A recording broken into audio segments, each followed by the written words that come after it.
শুভেন্দু অধিকারী তিনবার দল বদলেছেন, এবার না লাল জামা গলাতে হয়। বিধানসভায় রাজ্যের বিরোধী দলনেতা শুভেন্দু অধিকারীকে দলবদল নিয়ে আক্রমণ করেছেন মুখ্যমন্ত্রী মমতা বন্দ্যোপাধ্যায়। তিনি আরো বলেছেন, এখন বিজেপির সভাপতি হতে দৌড়াদৌড়ি করছেন। সোমবার থেকে শুরু হয়েছে বিধানসভা অধিবেশনের দ্বিতীয় পর্ব।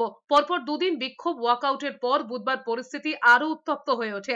বিধানসভায় মুখ্যমন্ত্রী প্রবেশের সময় থেকে কালো জামা পরে বিক্ষোভ দেখান বিজেপি বিধায়করা। মুখ্যমন্ত্রী মমতা বন্দ্যোপাধ্যায়ের বক্তৃতা চলাকালীন বিধানসভায় বিক্ষোভ দেখাতে থাকেন বিজেপি বিধায়করা। সেই সময় মুখ্যমন্ত্রী বলেছেন, একটি নির্দিষ্ট ধর্মীয় সম্প্রদায় সম্পর্কে যে কথা বলা হচ্ছে সেটা কাম্য নয়। এরপরই মুখ্যমন্ত্রী শুভেন্দু অধিকারীর দল বদল নিয়ে আক্রমণ করেছেন। তিনি বলেছেন, আগে কংগ্রেস করতেন, তারপরে তৃণমূলে এসেছিলেন দলটাকে ঘেঁটে দেওয়ার জন্য, এখন বিজেপিতে গিয়েছেন, আগামী দিনে আবার অন্য কোথাও যাওয়ার জন্য রিকোয়েস্ট আসবে।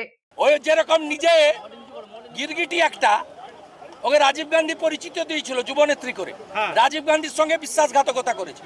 98 সালে কংগ্রেস ঘাড় ধাক্কা মেরেছিল, রাস্তায় ফাউ ফাউ করে ঘুরছিল, অটলজি তাকে শেল্টার দিয়েছে।